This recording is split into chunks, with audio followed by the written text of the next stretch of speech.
पणसर recipe तो आपण मैंने बहुत थर करेंगे हेला आज गोटे मसलार आम पणसर दुईट प्रणाली करवा गोटे पणस चप सहित पणसर कटलेट करने जी सहज खावाई तो बहुत ही टेस्ट चलतु प्रथम कौन करवा ना पणस को एमती काटिदेबा काटि सारापर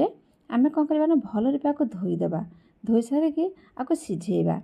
प्रेसर कुकर में पणस देदेबा गोटे बड़ आलू पानी देकी 3 ରୁ 4टा सीटी आसला पर्यंत पणस को भल रूपे आम कौन करवा ना सिझेदेबा जिते पणस आमर भल रूपे सिझी आसना ठंडा होगला आमर जो पणस आलू केमती भल रूपे चकटिदेबा एपटे आमर पैन रे तेल पकईदेबा तापर आम पचफुटन पकईकि भृषंग पत्र पकईदेबा बहुत भल बास्ना आसी था तापर आम अदा रसुण आ गोटे बड़ पियाज को एमती दरदरा करके छेचिकी ताको पकई देकी भल रूपे भाजीदेबा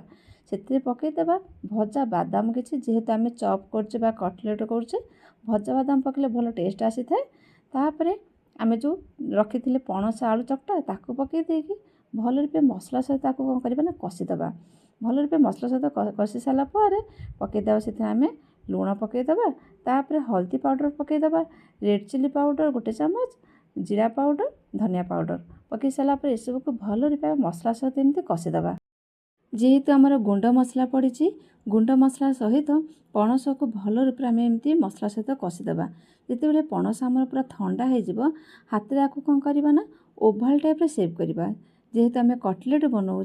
से आम ओभाल टाइप सेव करवा एपट गोटे गिनार नहीं कॉर्नफ्लोर नहीं 2 चामच लुण पकईदेबा आहरी ही भल टेस्ट आसपा पकईदेबा गोलमरिच पाउडर किसी ताकू कौन करवा गोटे घोल प्रस्तुत करवा टिके पानी देकी आर गोटे घोल करवा बेसी पानिया करवानी तापर आम जो करथिले पणस को एमती ओभाल टाइप ताकू पकई देकी गोटे मिनिट पाखापाखि आपको रखीदेबा तापर आम नहीं जावा किसी कॉर्नफ्लेक्स को एमती हाथ में एमती क्रश करदेबा पूरा गुंड करदेबा तापर आम जो पकई पणस जो करथिले पणस को एमती कॉर्नफ्लेक्स सहित भल रूपे एमती गोली देकी आपण मैंने चाहिए डबल कोटिंग भी करेंगे बहुत ही भल टेस्ट आसी था कर सारापर एपटे आमर तेल पूरा गरम हवा दरकार गरम हो सारापर आम जो पणस को करथिले ताकू पकईदेबा आपको पूरा लाल आ क्रिस्पी है पर्यटन भल रूपे आपको छाणीदेबा एते ही टेस्ट लगे देखा देखते केते सुंदर लगुच आमर पणस कटलेट आ खावाई तो पूरा जबरदस्त